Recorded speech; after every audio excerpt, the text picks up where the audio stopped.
كشفت الفنانة السورية فرح يوسف عن دخولها المستشفى لإجراء عملية كبيرة بحسب وصفها، وشكرت الطاقم الطبي على اهتمامهم بها، إذ كانت روحها أمانة بين أيديهم، كما طمأنت الجمهور على صحتها.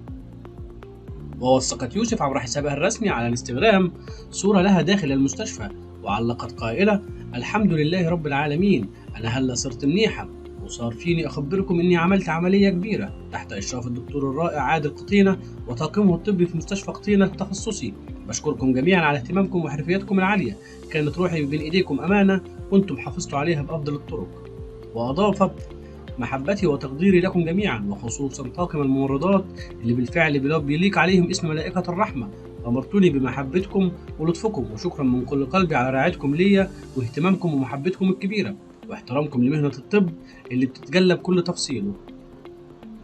وتفاعل رواد مواقع التواصل الاجتماعي مع منشور يوسف متمنين لها العمر الطويل بالصحة والسعادة، فعلق أحدهم: الحمد لله على سلامتك، الله يعطيك العمر الطويل.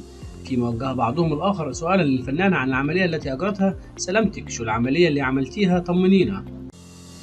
إن أعجبك الفيديو برجاء الاشتراك في حساباتنا على السوشيال ميديا باسم خبر طازة، وتفعيل زر الجرس ليصلك كل إشعارات الأخبار الجديدة.